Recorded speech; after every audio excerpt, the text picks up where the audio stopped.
he was shooting it, right? So you know he had the chain on it, said ice, right? In one scene, the chain would turn backwards. Right. That's some Tubi movie. Yeah, it would turn backwards, right? But then when you go to another frame, the chain turned the right way. Man, that joke was hilarious. And so Animal like, you don't miss nothing, do you? I said, That's good though, but that thing Yeah. is dumb, but it's Yeah. really good, right? Exactly. Yeah, I found one, I think. Huh? Tell your journey out loud. Oh, okay. I like that. That's dope. Okay, yeah. Real stories, raw truth. Right. Tell your journey out loud. I love that, Angela. Okay, we'll finalize. No. Okay. Tell your journey out loud. That's a good one. Yeah, I love it. It rolls off the tongue and everything. Tell your journey out loud. And it goes along with the mission, yeah. Yeah. Okay, yeah, that looks good. Looks good. Y'all ready to get into it? Yes, sir. We don't look, I don't slumped over, do it. No. Okay. Just make sure everything's Make sure I ain't got no hair on my shirt. Just got a fresh cut. All right. So we want to welcome y'all to Rolling Out Studios. I'm your host, Rick Mathis. And I want to talk about this amazing platform that y'all have just launched. Start by introducing yourselves. My name is Joel Peavy, and I'm the founding member, one of the founding members, along with my other business partners, Jarvis, Addison, to my left, and Roderick Brown, and also Derek Pickett. Okay, so it's 4 of y'all. Yes, sir. Great. Yeah. And your role is? My role is technology, president of technical operations. And so what's your name? Jarvis Addison. Jarvis Addison. Okay, Yes. state it and spell it for me. JARVISADDISON. All right, and state your name and spell it. My name is JoJo Peavy, and my name is spelled Joel. Last name is Peavy. Peavy. Okay. P as in Peter, E as in Edward, A as in Apple, V as in Victory, Y as in Yellow. All right, so now TYJO Network has officially relaunched with a bold new direction. What sparked this pivot, and how is it different from the original platform's vision? For the most part, we had to pretty much go back to the drawing board, bring some other players into the fold who understood the vision, the direction, and also understood the mission statement, which is to put out great content and give other content creators the opportunity to be able to shine on the platform as well. Okay. And like with a lot of content being produced, how do you make your content stand out? How do you cut through the noise? Like what shows? I saw some of the shows and different things that you're producing, but what's like that thing that you said, we're gonna focus on this to make our content, stand out? For the most part, original content for one. Scripted, unscripted, and also to giving others that same opportunity, like I expressed earlier. I think a lot of independent networks don't, well, I wouldn't say a lot of independent networks don't, but we want to be the first to be able to tap into that type of resource or element, shall I say, where we giving independent filmmakers and content creators the opportunity to be able to put their content out on our network and let them know that there is room for growth there. There is room for you to be creative as you want to be. There's room there to be able to flourish financially, where we do some deals whether it be revenue sharing or just straight out issuing us a license to put your content on our platform.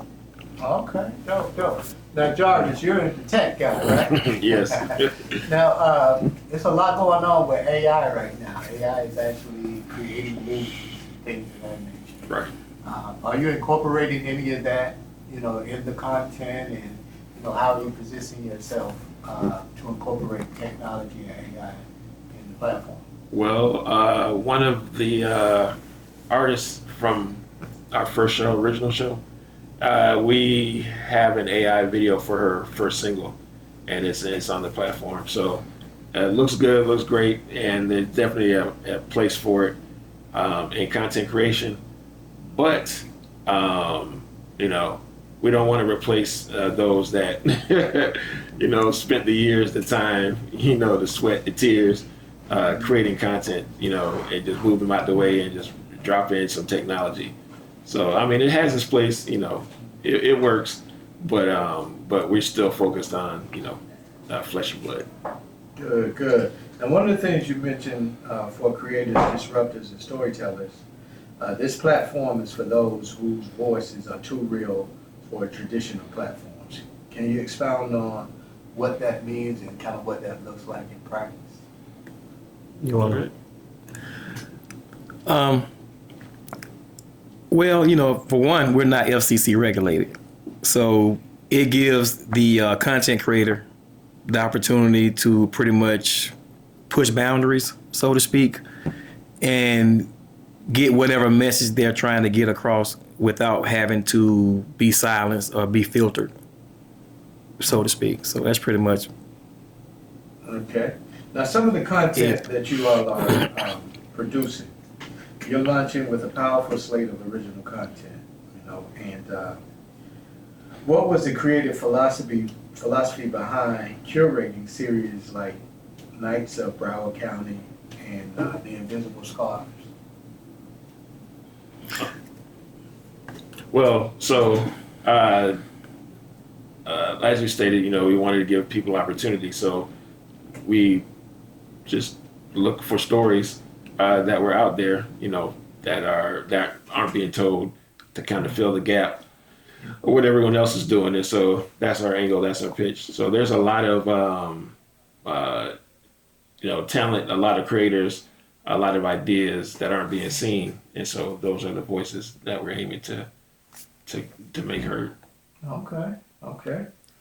The docuseries Unknown Encounters touches on spiritual and divine experiences. Why is it important for TYJO to include stories rooted in faith and personal transformation? Well, all of us have some sort of higher power, high being that we believe in, and so we can't exclude that from the network. And again, it has its place and it has its audience. And in this day and age, as people are becoming more, woke, so to speak, I know that's a politically charged term, but we want to tap into that, and so that's where that comes from. And Perdell Richardson, he's the creator, is a great director, a writer, yeah.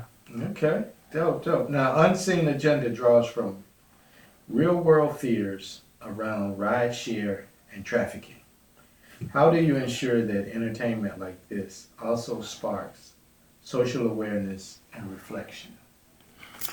Well, for one, I think that was the main objective, to create social awareness when it comes to ride sharing, because you hear all the time on news feeds about certain things that's taking place when it comes to ride sharing. I guess it's kind of like a gift and a curse. It's one of those things where it's a convenient, but at the same time, you still have to pretty much be aware of your surroundings and what you're off into, so to speak. I myself, people don't know that I remember when Uber first came to Atlanta, and I was probably one of the first Uber drivers that actually, had that experience of, being able to, be part of that whole inception of the Uber ride sharing platform or whatever. And back then it was pretty good. Now, even now, when I talk to other Uber drivers or whatever, and I ask them like, how do they like it or whatever, just making conversation. And I share my story with them after they share their story with me about, I heard it used to be a lot better back then, which it did back then, not to kind of go off into it. But basically, like, that actual piece right there was just pretty much just to create awareness and let, people know that things like that can actually happen, and, I think it's just, I guess, a great, public service announcement, so to speak. Yeah, so I guess that's why Waymo is gonna be a thing now, where you don't have a driver in the car. It's funny you mentioned that. I was just on my way over That here. could be the story, like yeah. I'm gonna tell you what's so crazy. On my way over here, actually I stopped, made another stop, and I actually called Uber, and now Uber has partnered up with Waymo, and a Waymo car showed up, and I hopped in the car, and man, this was one of the most craziest experience. Like it happened today, like literally today, and I actually video recorded the experience, and it was like mind blowing. Like pulling up to red lights and people got their cameras out, and I'm sitting here like I'm in a bubble, because no tinted windows and nobody's in the driver's seat. I'm like, man, what is going on? Like, who would have thought that, this stuff that we seen like in movies, the Jetsons and stuff like that, Back to the Future, that sort of thing. And Total Recall, exactly. Yeah, Total Recall, iRobot. Wow. And, who would have thought that we actually like are living this whole thing out, First I get to witness like having a black president, to now we riding around in autonomous cars and stuff. Yeah. You know what I'm saying? It's That's crazy. Wow. Let's talk about your upcoming high octane series, Peavy, the TYJO. What drew the networks to E-Beam's real life story, and how did the collaboration with Perdell Richardson come about? It's funny you mentioned that. Eben, his name is Eben. Eben. He's actually related to Perdell. Okay. So we were on another assignment doing some promo stuff, and so not Eben, but Perdell. He said, "Hey Joe, when you get a minute, this is how he talks real. Hey Joe, when you get a minute, man, I wanna holler at you about something." I said, "All right, cool." So we rap shoot, and then we sitting around talking and everything. He said, "Hey man, I got a cousin that has a built-in audience, and he's a tow truck driver. He has his own company and everything, man, and he got crazy views." I'm like, "Oh yeah, let me check it out." So he checked it out and everything. So it's me, Jarvis, and a couple of other people sitting around. And so I went to his IG page, looked at the content, and I seen all these comments and these likes and these shares and these views on his reels. I'm like, man, this is very interesting. So Eben ended up calling in while we actually like looking at his content. And so I got on the phone with him and I told him I like his content and I think we should do something with it. So now we're here about to release an actual reality series about, his day-to-day hustle, a grind, that comes with a lot of trials, tribulations, heartfelt moments, dangerous moments. It's raw, it's gritty. People will be able to relate. I'm not gonna lie, I myself, when I was like in my early teens, actually witnessed, was victim of somebody getting their car repossessed. So I thought it'd be a great look for our audience. It's something different. He's part of the culture. He's part of that fabric. Based out of Ohio, where he has a job to do, but at the same time, he's, I guess you could say he's human. So we're gonna show his humanity side as well as him standing on business, and that's doing what he got to do. Yeah. So basically what we're doing is bringing his lifestyle and what he does when it comes to family and his actual like business. We're going to bring it to the subscribers living room, and they get to witness firsthand of what he does day in, day out. So that's pretty much what the show is about. So it'll be shot in Ohio. That's this. Yes, Sharon, Ohio, Cleveland. Cleveland, Ohio, to be exact. Shout out to Cleveland, Ohio, and the other surrounding cities. He talks about, what it's like, being someone who actually went from, stealing cars to repoing cars, shall I say, stealing cars legally, basically. And that's the funny thing about it, like he actually used to steal cars. Yeah, that's crazy. Y'all talk about that in the series, like. We don't, like, the first few episodes, we don't really touch on it, but as time goes on, Yeah. and you get to know him as the person, Eben, The character. right, the character who prides himself out being, the GOAT. He's great at what he does. You know what I mean? And I've witnessed it myself firsthand, just being on set, and actually, like, the cameras following him around and just seeing how he does things, and the drama, all the abuse verbally that he has to take, and at the same time, him maintaining his composure, because, things can quickly get crazy and go left if somebody is not being the adult in the room, or shall I say the adult on scene, So, I mean, it's crazy, man. I think people are going to be in for a treat. His fans are definitely going to be in for a treat, and people who don't know him or who didn't know him then, they're definitely going to know him now. Yeah. So I really feel like he's going to be a household name outside of what he already has accomplished himself in his own rights. So he's definitely has, like, built his platform to where it is now. And just meeting the guy, he's a very good guy who's family oriented,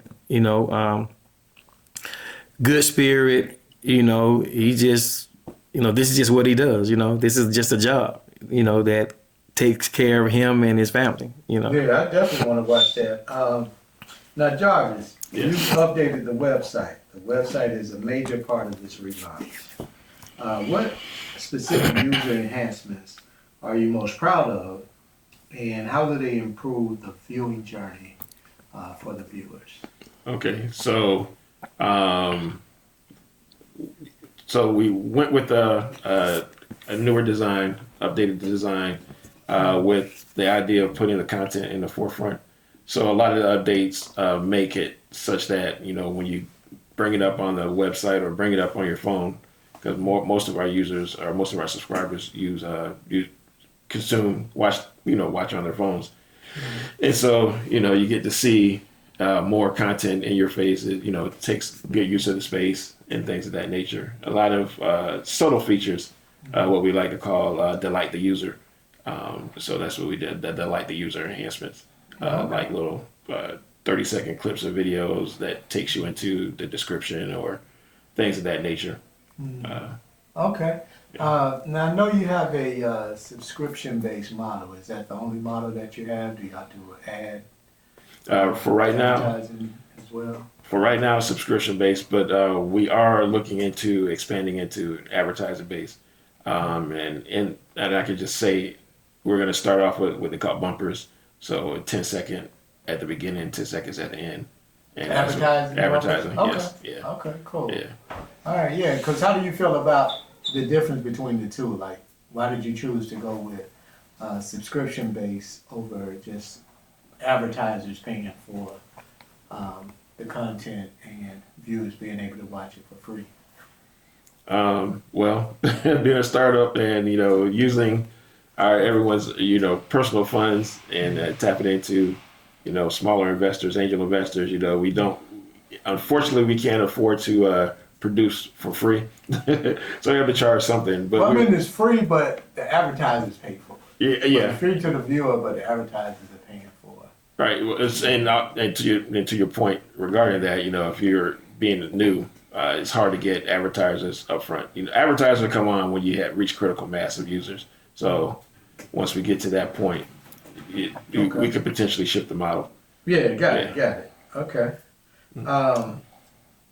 With TYJO now available across Apple TV, Roku, Android TV, Fire TV, and even mobile, How do you plan to use this wide accessibility to grow your audience base? Well, the audience comes with good content, so we're focusing on bringing the stories like Evan the Toe Goat. I just want to add that, yeah, Evan's his story, I think, like Joe said, will resonate with a lot of people. But his story in particular, being able to turn it around from being, having to deal with legal issues to now being, it was interesting. It was real wild seeing him in person. Everyone knew who he was. Even though he may have taken their car, they still like, oh man, that's yeah. Yeah.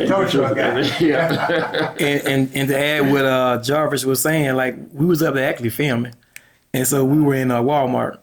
So I was looking for something like in the frozen section. So I was talking to one of the Walmart associates. And I said, hey man, what section is the whatever frozen item I was looking for? And so he said, well, I got to walk you around because they locking stuff up or whatever, right? I'm like, man, it's that bad, right? He said, man, you don't know the half. I said, damn, in Cleveland, Ohio, it's like that. So anyway, he said, man, where y'all from? So we told him we was from Atlanta, right? He said, what y'all doing up here? I said, man, we up here filming this reality show called The Toe Goat, Evan the Toe Goat. He said, oh, okay. And I said, you know who he is? Yeah, man, everybody knows who he is, man. They call him the Toe Reaper. Like, people actually know who this guy is, and, we had no idea. Not just in Cleveland, Ohio. Like, people in Florida, right here in Georgia. Like, people actually follow this guy. Like, he has a pretty big following. As a matter of fact, Nick Cannon actually posted one of his tows where he was actually getting ready to tow this young lady's car, and he didn't know that she had her kid with her. And so he was like, man, why you gotta have a kid with you? So he actually like unhooked the car from his towing mechanism and gave her back her car. And so Nick Cannon saw it and he posted it on his IG page. Said, yo, man, he's a real one. You know what I'm saying? So he's from just meeting him, he really is a good dude. Like, he really is cool, real laid back, real reserved, you know what I mean? But, he handles the business, you know what I mean? For the most part. And I think people are going to really, like Jarvis said, resonate with, with him and his character as well, you know what I mean? Like, people are going to really, like, gravitate to him, you know what I mean? They're going to really be like, you know what, man, this guy, I mean, yeah, I don't like the fact that he towing people's cars, but he pretty cool. Yeah, he pretty cool. Yeah. Which he is, though, Yeah, and of course, you're going to get the buttholes that going to, always got something to say, because, I mean, even when we was up there filming, it was a couple of times, man, like, man, I don't know where I take this kind of abuse. But, he knew what he signed up for, you know what I mean? His objective is just get that car. You can say what you want to say. This car coming with me. Whether we get the police involved or we talk this thing out, you know what I mean? So I think people are going to really, as a matter of fact, I know people are really going to fall in love with this show. You know what I'm saying? Really, yeah, they really it are. Sounds interesting. And that's how we're going to, I'm sorry. I was going to say the stories like that is how we're, use the platform to bring an audience. Yeah, just rich, original, like transparent stories that people can really relate to. You see tow truck drivers in your neighborhood. Yeah, exactly. You know somebody who got the car towed. So exactly. Real relatable. Let's look to the future vision. What can we expect from this platform in the next 6 to 12 months? Are there any genres, partnerships, or live events on the horizon? Right now, we're researching bringing some live sports to the network, as well as we're constantly looking for new content. But at the same thing, we're researching and reaching out to particular content creators. But we're also going to be launching a content creator kind of call to action starting in, I believe, August, right? And and so we're going to have a portal where those who have ideas and they're like, hey, we want our stuff on TYJO, they can go to the site, fill out the form, drop a link to their trailer, and we'll review it and look hopefully to foster some great relationships with that outreach. Okay, how did you come up with the name TYJO last? I think I know, but you know, I just want to hear from the founders now. Well, we was trying to figure out what acronym can we use to describe exactly what TYJO's mission statement is about. And so we came up with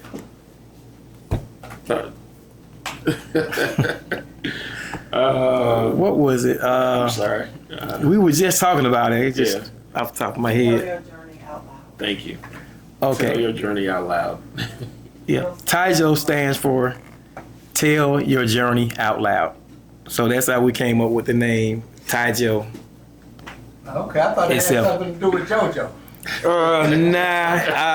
Just so happened, it's ironic that it has the last two letters. I know that just happened. It Happens. wasn't intentional. No, it wasn't intentional, but I mean, it worked itself out. So in the closing call to action, for those watching this interview and looking to subscribe or get involved, where should they go and what can they expect next? They can expect good content, great content, and also the type of content that attracts all different, age groups or all different demographics, so to speak, all different ethnicities. Saying not just African American content, but we want to be able to, have content where everybody can enjoy it. So we're not just wanting to put ourselves in a box and just say, okay, well, they only got this type of content. We want people to be able to subscribe to our network and be able to watch just great content, regardless of what your race is or your demographics are, or your age group is, or whatever. It's just great content, so to speak. No. Now, what's your background? Are you film production? I know Jarvis is tech. Well, actually, I come from a music background, so to speak. One of my relatives, I don't want to name drop, but he's a household name rap artist, so to speak. And actually, I was in the music even before then. Like, we're talking about when LaFace Records first came to Atlanta. Early 90s. And I ended up meeting a guy named, that really inspired me to want to be in the music business, named Dallas Austin. And just to give you like the backstory, I ended up running into him one day, met him through a mutual friend. And so he invited us down to the studio. And so put out to the studio. I don't know how a record is made. My homeboy Trevor is telling me that, man, you don't know who Dallas is, man. He's a producer. I'm like, yeah. So at the time, I'm in the streets real heavy. You know what I mean? I get down there, man. I see all these pretty girls around, man, and girls just in and out, and like just the whole environment was just crazy. I'm like, man, I'm in the wrong business. I'm around here taking all these chances out here in these streets. This is where I need to be. So just from being around that and just kind of seeing how I was very intrigued by how a record was actually made. I've never been in a studio before. So, man, I was like in total amazement. I'm like, damn, this shit is crazy. Wow. So from there, it sparked my interest. And then from just being around it and just developing a passion for it, And then from there, years later, I end up wanting to be in the film and television because, like anything else, things start to evolve. First is music, and the next thing you know, Atlanta is like, Black Hollywood. Yeah. You know what I mean? So I'm like, okay, well, let me see what this is about. So I end up, getting into that, and I realized like, this is really where I want to be. I mean, the money is just totally different from music. Music is not how music used to be back then. It's kind of watered down now. You know what I'm saying? If you're not a household name already or somebody who just happen to be an innate talent and just happen to be on everybody's radar, then it's going to be kind of difficult. Whereas with television, that's exactly what it is. You telling a vision. You know what I mean? I guess that's why they call it that. That's what it's called, man. I want to thank y'all for y'all time. We're going to get a couple of photos. Okay.